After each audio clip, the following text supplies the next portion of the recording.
നമസ്കാരം. മലയാളി വാർത്ത ഇൻസൈഡിലേക്ക് സ്വാഗതം. പശ്ചിമേഷ്യയിലെ സംഘർഷം അവസാനിപ്പിക്കുക എന്ന ലക്ഷ്യത്തോടെ അമേരിക്കയും ഇറാനും തമ്മിൽ സ്വിറ്റ്സർലൻഡിൽ വെച്ച് നടത്തിയ ഉന്നതതല ചർച്ചകൾ പൂർത്തിയായി. US വൈസ് പ്രസിഡന്റ് JD വാൻസും ഇറാൻ സംഘവും സ്വിറ്റ്സർലൻഡിൽ നിന്ന് മടങ്ങി. ഇറാന്റെ ആണവ കേന്ദ്രങ്ങളിലേക്ക് അന്താരാഷ്ട്ര ആണവോർജ ഏജൻസി ഉദ്യോഗസ്ഥരെ വീണ്ടും പ്രവേശിപ്പിക്കാൻ ഇറാൻ സമ്മതിച്ചതായി US vice president JD Vance പറഞ്ഞു. സ്വിറ്റ്സർലൻഡിലെ ബർഗൻസ്റ്റോക്കിൽ നടന്ന അമേരിക്ക-ഇറാൻ സമാധാന ചർച്ചകൾക്ക് ശേഷമായിരുന്നു വാൻസിന്റെ ഈ പ്രസ്താവന. ഇത് അമേരിക്കൻ ജനതയ്ക്ക് വേണ്ടിയുള്ള സുപ്രധാന നാഴികക്കല്ലാണെന്നും ഇറാനിലെ ആണവായുധ പദ്ധതികൾ ശാശ്വതമായി അവസാനിപ്പിക്കുന്നതിനുള്ള ആദ്യ പടിയാണെന്നും വാൻസ് മാധ്യമങ്ങളോട് പറഞ്ഞു. എന്നാൽ വാൻസിന്റെ അവകാശവാദം തള്ളി ഇറാനും രംഗത്തു വന്നു. വാൻസിന്റെ അവകാശവാദങ്ങൾ നിഷേധിച്ച ഇറാൻ വിദേശകാര്യ മന്ത്രാലയ വക്താവ് ഇസ്മായിൽ ബഗായി തങ്ങൾ ആണവ വിഷയത്തിൽ പുതിയ കരാറുകളിൽ ഒന്നും ഏർപ്പെട്ടിട്ടില്ല എന്നും ഇത്തരം ചർച്ചകൾ നടന്നിട്ടില്ലെന്നും വ്യക്തമാക്കി.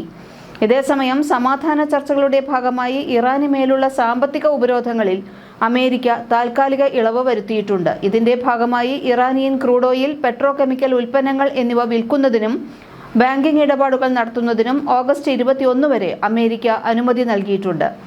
US ഇറാൻ ഉദ്യോഗസ്ഥർ തമ്മിൽ നടന്ന ഫലപ്രദമായ ചർച്ചകളെ തുടർന്നാണ് ലൈസൻസ് അനുവദിച്ചതെന്ന് ട്രഷറി സെക്രട്ടറി സ്കോട്ട് ബെസന്റ് വ്യക്തമാക്കി. ഇസ്രയേലിന്റെ സുരക്ഷയും ലെബനന്റെ പരമാധികാരവും സംരക്ഷിക്കുന്നതിനൊപ്പം ഹിസ്ബുള്ള ഇനി ഇസ്രയേലിന് ഭീഷണിയാകില്ലെന്ന് ഉറപ്പാക്കുകയുമാണ് അമേരിക്കയുടെ മുൻഗണനയെന്ന് JD വാൻസ് പറഞ്ഞു. സ്വിറ്റ്സർലൻഡിലെ ബർഗൻസ്റ്റോക്കിൽ ഉന്നതതല ചർച്ചകൾ പൂർത്തിയാക്കിയ ശേഷം മാധ്യമങ്ങളെ അഭിസംബോധന ചെയ്യവെയാണ് വാൻസ് തന്റെ ആദ്യ പരസ്യ പ്രതികരണം നടത്തിയത്. അമേരിക്കയുമായി 18 മണിക്കൂർ നീണ്ട മാരത്തൺ ചർച്ചകൾക്ക് ശേഷമാണ് ഇറാൻ പ്രതിനിധി സംഘം സ്വിറ്റ്സർലൻഡ് വിട്ട് ടെഹ്റാനിലേക്ക് മടങ്ങിയത്. സ്വിറ്റ്സർലൻഡിൽ നടന്ന ചർച്ചകൾ സമാപിച്ചുവെന്നും മധ്യസ്ഥതയ്ക്ക് മേൽനോട്ടം വഹിക്കുന്ന ഉന്നത സമിതിയായിരിക്കും ചർച്ചകളുടെ അടുത്ത ഘട്ടത്തിൽ പങ്കെടുക്കുകയെന്നും ഇറാന്റെ ഡെപ്യൂട്ടി വിദേശകാര്യമന്ത്രി അറിയിച്ചു. തങ്ങളുടെ ആണവ കേന്ദ്രങ്ങളിലേക്ക് അന്താരാഷ്ട്ര ആണവോർജ ഏജൻസി ഉദ്യോഗസ്ഥരെ പ്രവേശിപ്പിക്കാൻ ഇറാൻ തയ്യാറല്ല എന്നും അത്തരമൊരു ചർച്ച ഉണ്ടായിട്ടില്ലെന്നും ഇസ്മായിൽ ബഗായി എടുത്തു പറഞ്ഞു. ഇത് മേഖലയിൽ ആശയക്കുഴപ്പം ഉണ്ടാക്കിയിട്ടുണ്ട്. ഇസ്രയേലിന്റെയും അമേരിക്കയുടെയും ഏറ്റവും പ്രധാനപ്പെട്ട ആവശ്യം ഇറാന്റെ ആണവ നിർവ്യാപനം തന്നെയാണ്.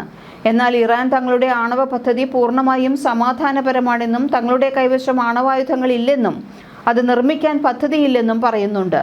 അമേരിക്കയും ഇറാനും തമ്മിൽ അടുത്തിടെ ഒപ്പുവെച്ച ധാരണാപത്രം അനുസരിച്ച് സമാധാനപരമായ ആണവ പദ്ധതികൾ തുടരാൻ ഇറാൻ തീരുമാനിക്കുകയും അന്തിമ കരാറിൽ എത്തുന്നതുവരെ ആണവ നിരീക്ഷകരെ രാജ്യത്തേക്ക് പ്രവേശിപ്പിക്കുന്നത് സംബന്ധിച്ച് കർശന നിയന്ത്രണങ്ങൾ ഏർപ്പെടുത്തുകയും ചെയ്തിട്ടുണ്ട്. ആണവ പദ്ധതി പൂർണ്ണമായി ഉപേക്ഷിക്കാൻ അവർ തയ്യാറായിട്ടില്ല. ഇത് ഇസ്രയേലിനെ ചൊടിപ്പിച്ചിട്ടുണ്ട്. അധികം കളിച്ചാൽ ആഞ്ഞടിക്കുമെന്ന് ഇറാനു നേരെ ഇസ്രയേൽ നിരന്തരം വെല്ലുവിളി മുഴക്കുമ്പോഴെല്ലാം ലോകം ആശങ്കയോടെ ചിന്തിക്കുന്ന ഒന്നുണ്ട്: ഇറാന്റെ കീഴിലെ ആണവ കേന്ദ്രങ്ങൾ, അവയിൽ അതീവ രഹസ്യമായി നടക്കുന്ന ആണവ സമ്പുഷ്ടീകരണ പ്രവർത്തനങ്ങൾ. ഇതിനോടകം ഈ രഹസ്യ കേന്ദ്രങ്ങളിലൊന്നിൽ ഇറാൻ ഒരു അണുബോംബ് നിർമ്മിച്ചെടുത്തിട്ടുണ്ടാകുമോ?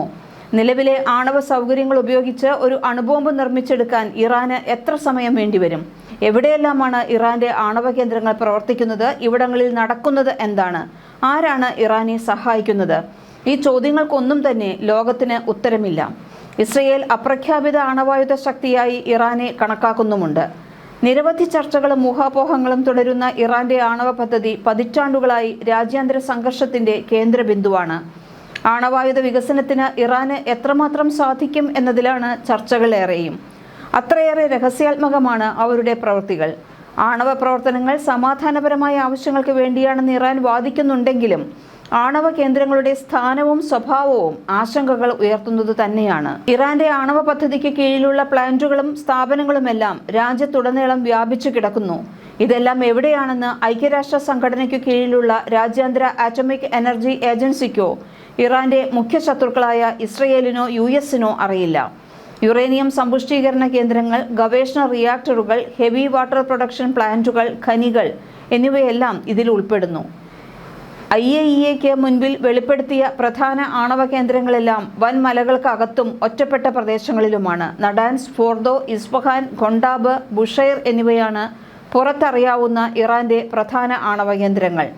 2003 ഇറാന് ഏകോപിതവും രഹസ്യവുമായ ആണവായുധ പദ്ധതി ഉണ്ടായിരുന്നുവെന്ന് US-ഉം UN ആണവ നിരീക്ഷക സംഘവും കണ്ടെത്തിയിട്ടുണ്ട്.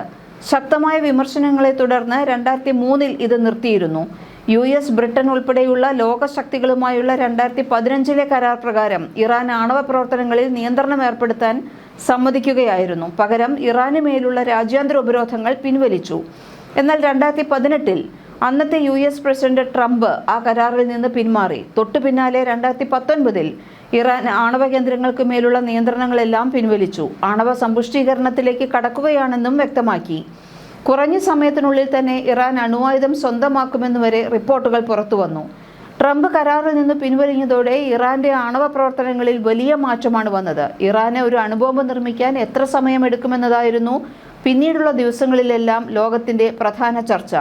യഥാർത്ഥത്തിൽ നിലവിലെ അസംസ്കൃത വസ്തുക്കൾ ഉപയോഗിച്ച് ഒരു ബോംബ് നിർമ്മിക്കാൻ പ്രതീക്ഷിക്കുന്നതിലും കൂടുതൽ സമയമെടുക്കുമെന്നാണ് മിക്ക ശാസ്ത്രജ്ഞരും പറയുന്നത്. അതേസമയം സാഹചര്യങ്ങളും സംവിധാനങ്ങളും ലഭ്യമാണെങ്കിൽ ആഴ്ചകൾക്കുള്ളിൽ തന്നെ ബോംബുകൾ നിർമ്മിക്കാൻ കഴിയുമെന്ന് ചില വിദഗ്ധർ വാദിക്കുന്നുണ്ട്. റഷ്യ പോലുള്ള ഒരു ആണവ രാഷ്ട്രത്തിന്റെ സഹായം കൂടി ലഭിച്ചാൽ ആഴ്ചകൾക്കുള്ളിൽ തന്നെ ഇറാന് അണുബോംബുകൾ നിർമ്മിക്കാമെന്ന് റിപ്പോർട്ടുകളുണ്ട്.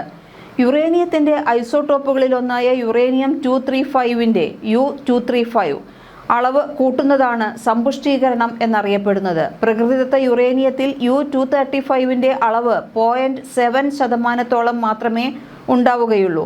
ബാക്കി 99.3% യുറേനിയം 238 എന്ന ഐസോട്ടോപ്പായിരിക്കും. വിവിധ പരീക്ഷണ പ്രക്രിയയിലൂടെയാണ് U-235ന്റെ അളവ് കൂട്ടുന്നത്. ആണവ റിയാക്ടറുകളിൽ ഇന്ധനമായി ഉപയോഗിക്കുന്നവയിൽ 3 മുതൽ 5% വരെയായിരിക്കും U-235 സാന്നിധ്യം. എന്നാൽ ആയുധ നിർമ്മാണത്തിനാണെങ്കിൽ U-235 90% വരെ ഉണ്ടാകും. നിലവിൽ 60% വരെ ഇറാൻ സമ്പുഷ്ടീകരണം പൂർത്തിയാക്കിയിട്ടുണ്ടെന്നാണ് റിപ്പോർട്ടുകൾ.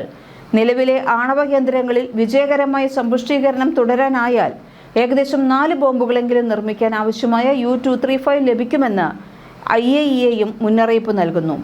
ഇറാന്റെ സമ്പുഷ്ടീകരണ പ്രവർത്തനങ്ങൾക്ക് പ്രധാനമായും ഉപയോഗിക്കുന്ന ആണവ കേന്ദ്രമാണ് നടാൻസ്.